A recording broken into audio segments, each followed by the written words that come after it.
Hello everyone and welcome to another battle report. This is actually the first game out of 3 of our local club tournament called Barhammer, and yeah, I was thrown out against the other Kingdom Aquitaine player. So let's walk through his list. First of all, on the hill he have a Treb, then he got a unit of 10 Skirmisher Archer. In that unit he have his level 4 of Heaven, and he got the Blizzard, Stars Align, Thunderbolt, and Lightning spell.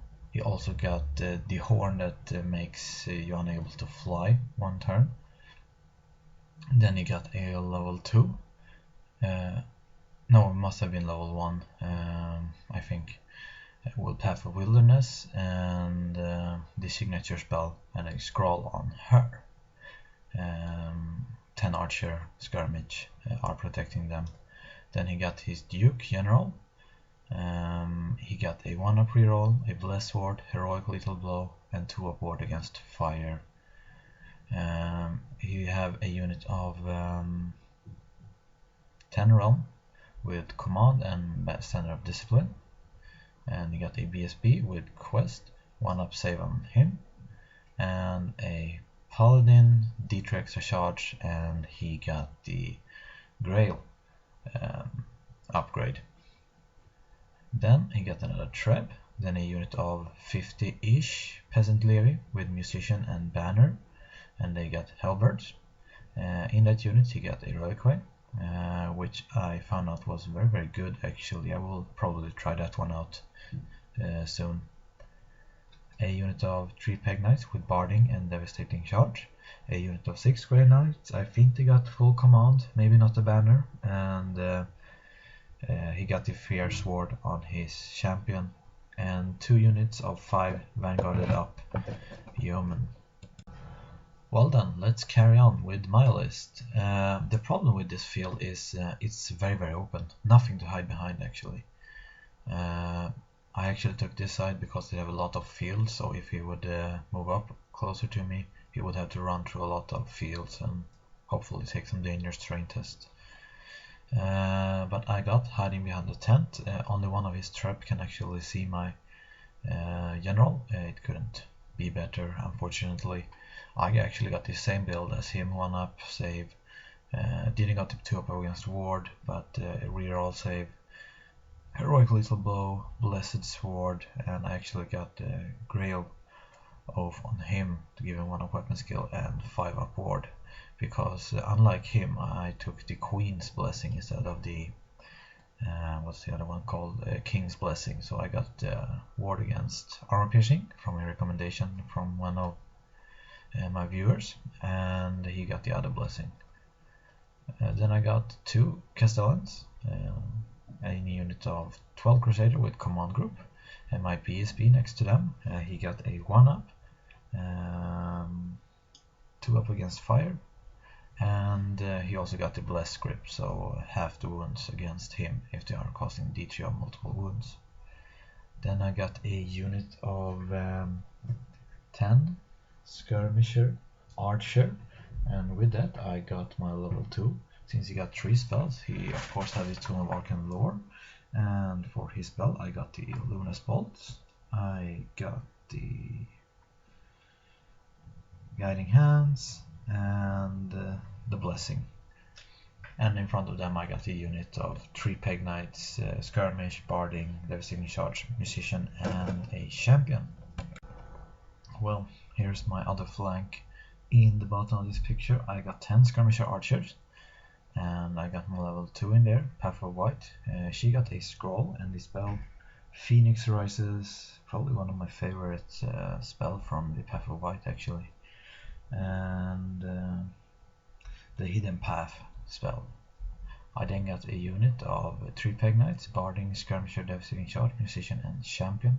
I also got 1 more unit of those next to that Crusader unit, and then I got 12 more Crusader, full command on them, and finally I got 9 Hedge Knights with full command on them, having both Vanguard and Scout. Makes them really good, I think. So that's the deployment. Let's move over to he won the roll-up, so he gets the first turn. So for his movement, not much actually.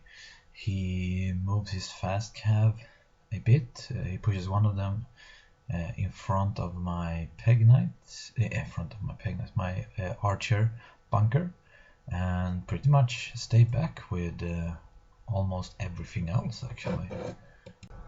Well, his magic didn't do much. I dispelled his thunderbolt on something, and he got off a blizzard on my archer unit, maybe just to get in that reroll. But the shooting phase was horrible. His traps, who could see my general, lobs at my general, and unfortunately he kills him outright. Yeah, and if that wasn't bad enough, my Crusader Knights were within 6 inches from him, and even though they have a reroll leadership 7, I blow both of them and run off the board with them. So at the top of turn 1 I have a disadvantage of like, let's see, like 600 plus points, unfortunately, so that's not too good. So for my turn, he have a pretty good bunker in there. I couldn't really do much. I tried a long charge with my peg knights on his mounted fast cap. I think I needed 10 or something, 11 maybe, because if I would make that charge I could overrun into his peg knights, and yeah, that would be very good. And if he chose to flee, I would basically just charge them with my questing knight if he doesn't flee off the board, which would make them run through basically a lot of his lines, hopefully cause some panic test, and run off the board. That was the plan at least, but his stand and shoot didn't do anything. I failed that charge. Other news, I pushes up my line, was a bit closer towards him. My questing knights, I still don't want a shot from that Grail Knight unit, so I keep my distance, but still putting pressure on that flank.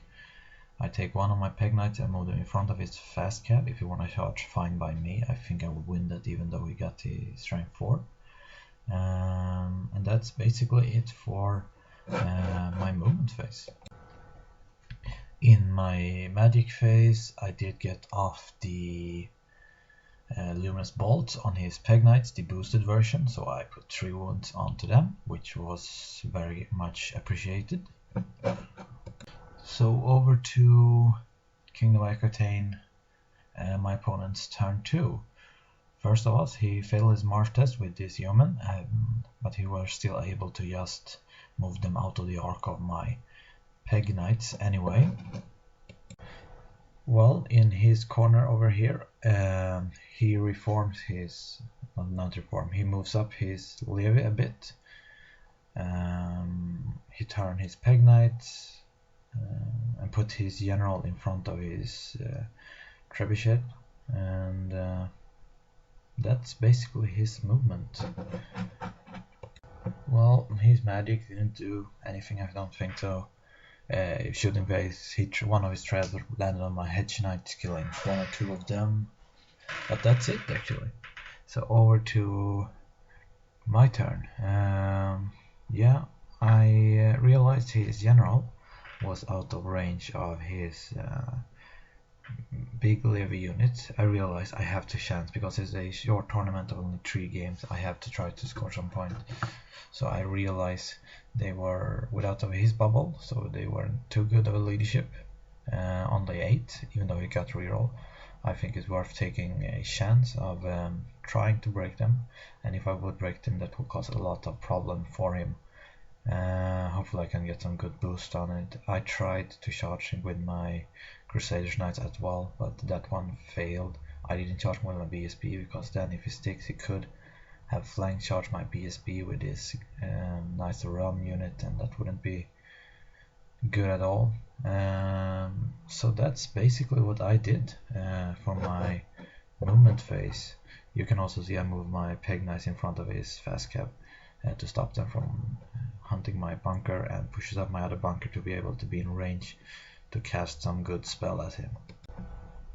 Well, I didn't get off the good buffs on my knights, unfortunately. What I did do actually, magic, I tried to cast, I think, Luminous Bolt once again on his Peg Knight, and I took one more wound, so he is only one Peg Knight remaining. And yeah, shooting, I did manage to kill 3 of his yeomen here and summon the other yeoman unit.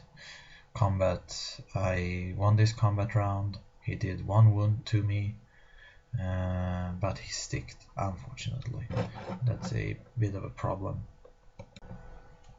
So for his turn, his Realm Lance tried to charge my archer. No, they tried to charge the BSB first. I choose to flee, and then he redirected into my archer, and I choose to flee there as well. So he failed charge with that. Otherwise, he just moves around his lines a bit. Here you can see that he backed down with his Grail Knight actually away.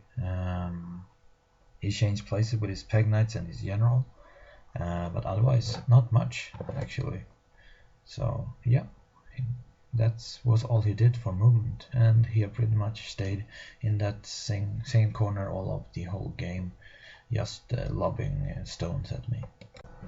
Well, in this combat, he did get up in his magic phase, Beast Within, and he rolled very high with a miscast and lost his wizard level. My hope there was actually he would blow himself up and they would run off the board, but that did not happen.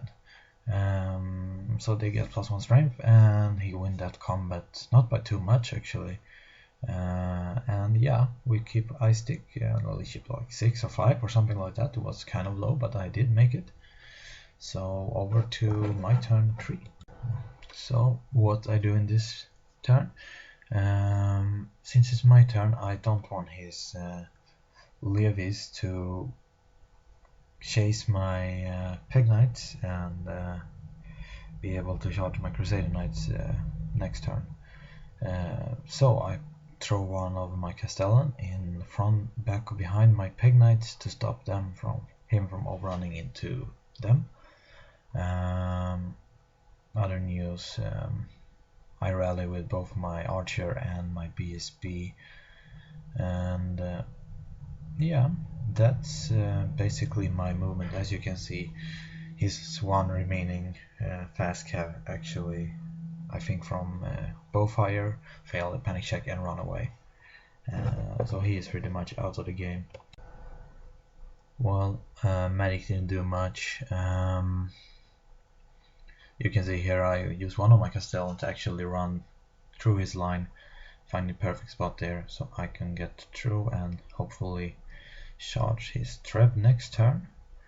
And he actually won the combat against my Peg Knights. I failed my ship test, but I passed my panic on my Castellan, and he holds them up, but he did manage to run down my Peg Knights, unfortunately. So that's it. So over to his turn number 4. Well, this is his turn number 4, actually after combat. His whole army is actually in this picture, so he throws his fast cav in front of my hero to stop him from charging the Treb, and his levy actually break but not kill my Castellan. I think I did 1 wound to him. You can see the whole back rank is missing now, and that gives me a good position to charge him with my Crusader Knight and hopefully my Questing Knight and a Peg Knight unit next turn. So that will be his turn. Magic didn't do anything. I think I didn't throw in my scroll this turn. I don't know what he was trying to cast, but it was something horrible. So that's his turn number 4. So here I did a mistake here because I charged him with the Questing Knight and the Aspiring Knight.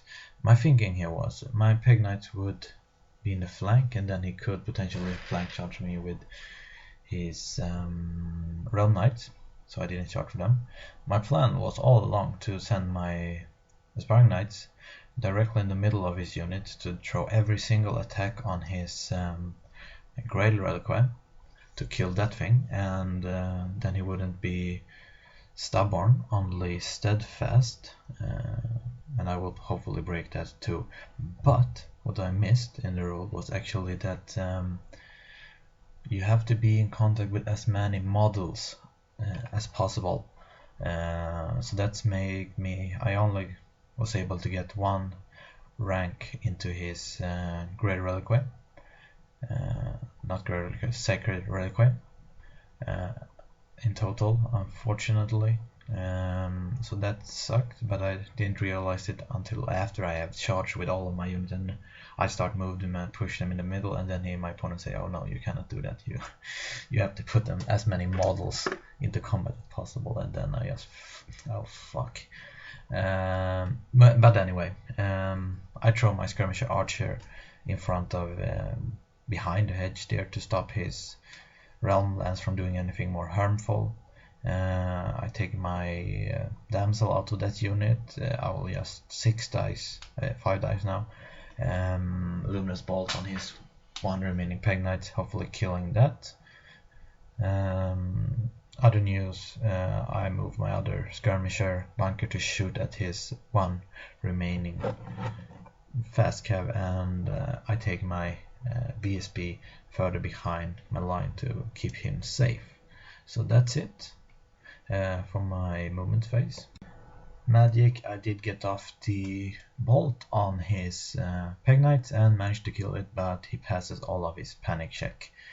And I think the trap that's facing the wrong direction actually misfired earlier, so he cannot shoot. And you can also see here on this picture better that my Castellan charged his 3 fast cav guys. And here is my Castellan actually break them, and unfortunately I couldn't reach it into the Grail Knights, because if he would have reached into them, I could have stopped them from flank charging my Air Knights. That combat went south, and yes it did. I did manage to put maybe 2 wounds onto that Great Reliquary, but otherwise didn't manage to do too much of damage. She's missing some peasant levy, but not too many of them. So I reform like that to be out of the arc of his Grail Knight. His lord will be able to charge me, but what can you do actually? My questing knights will have to flee from his charge from his Grail Knights, but the Grail Knights will be out of combat, so that's okay. And yeah, that's it for my turn 4. So over to my opponent's turn 5. And here we go. I did manage to shoot down his 1 remaining fast cab, by the way. His Realm Lance charges my bowman, and I have actually put in a token on them, because hopefully if one of them survives this, I will break, and hopefully he will pursue them, and I will get a nice flank charge with my Peg Knights and my BSB. Hopefully, that's the plan at least, and hopefully I can score some points from that. Other news, his lord flank charges my Errant Knight unit, and his Grey Knight charged my Questing Knights. I decided to flee. He redirected into my Peg Knights. I think he needed very, very high, double 6 maybe. His Paladin who were in there, who added a D3, was also in that unit. So he needed double 6 plus a 3, so yeah, he didn't make it. He just moved forward a couple of inch. Yeah, that's his movement. This picture is showing he wiped out my damsel with Thunderbolt, I think. And in this combat, his peasant levy killed my peasant levy, and lord killed every single one of my Iron Knights. And you can see also he did kill everyone except one of my bowmen, so he did actually have to pursue to catch those last 30 points from my bowman, and now I have a nice juicy flank charge, and hopefully I can get some buffs on them as well. And yeah, that was his turn number 5. As you can see here, my My quest knights actually continue running as well as my castellan continue running.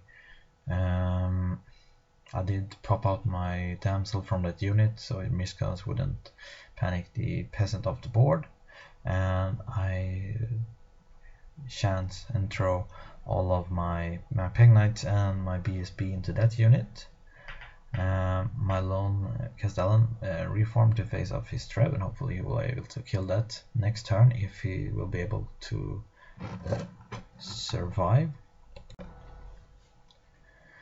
And well, in combat, unfortunately, too many of his knights survive. If I would have killed 2 more of them, they wouldn't be steadfast and they would have break, but I couldn't do that.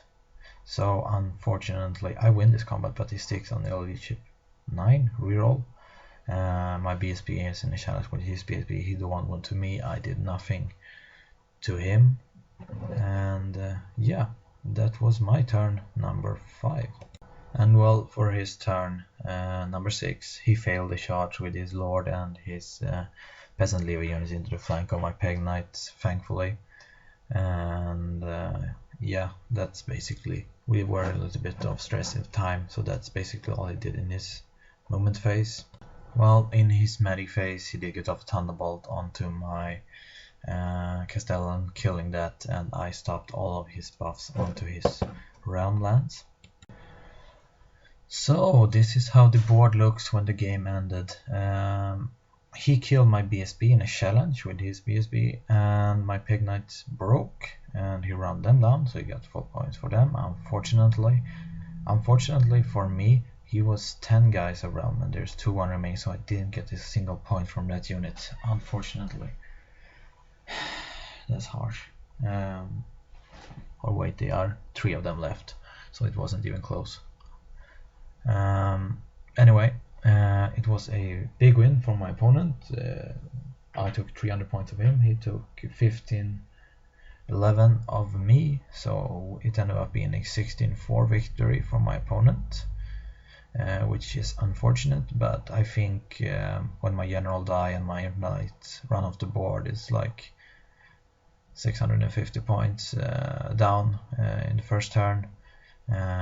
You will have to, especially if a very short tournament, you will have to chance to gain some victory points, and that's what I did, and it didn't work out very well for me, and I think he did the right thing against my list. He outshooted me, he kept himself into that sorry, he's kind of a bunker formation, and lobbing rocks at me and charged me when I got the opportunity. So we played very tactical and good game, even though we had some luck with his treb, but he played absolutely right. This is how you should face an avoidance list. If you cannot catch them, keep yourself in the bunker and try to score some easy points. Yeah, so that's it from this game. I hope you enjoyed. Feel free to post any comments below and I'll try to answer them as soon as I can. Feel free to like and start subscribing if you haven't already. Have a nice one.